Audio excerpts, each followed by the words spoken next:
The Gospel reading is taken from the Gospel of Mark, chapter 5, beginning to read at verse 21. Glory to you, O Lord. When Jesus had crossed again in the boat to the other side, a great crowd gathered round him, and he was by the lake. Then one of the leaders of the synagogue, named Jairus, came, and when he saw him, fell at his feet and begged him repeatedly, "My little daughter is at the point of death. Come and lay your hands on her, so that she may be made well and live." So he went with him, and a large crowd followed him and pressed in on him. Now there was a woman who had been suffering from hemorrhages for 12 years. She had endured much under many physicians, and had spent all that she had, and she was no better, but rather grew worse. She had heard about Jesus and came up behind him in the crowd and touched his cloak.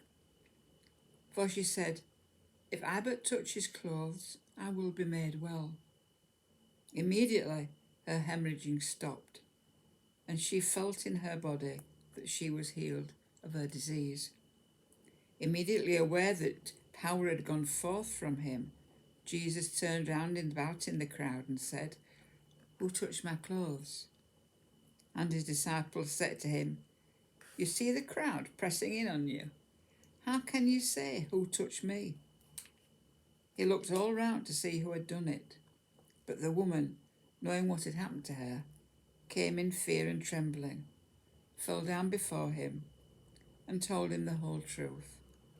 He said to her, "Daughter, your faith has made you well. Go in peace and be healed of your disease." While he was still speaking, some people came from the leader's house to say, "Your daughter is dead.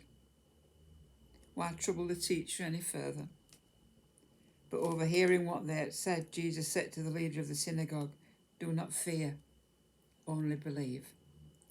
He allowed no one to follow him except Peter, James, and John, the brother of James.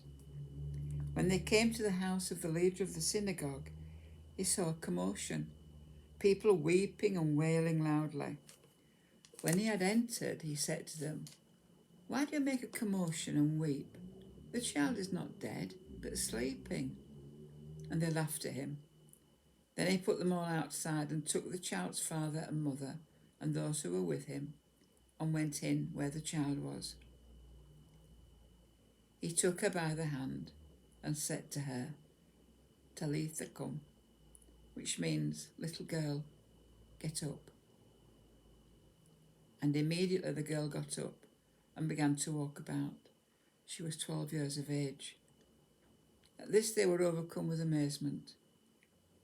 He strictly ordered them that no one should know this, and told them to give her something to eat. This is the gospel of the Lord. Praise to you, O Christ.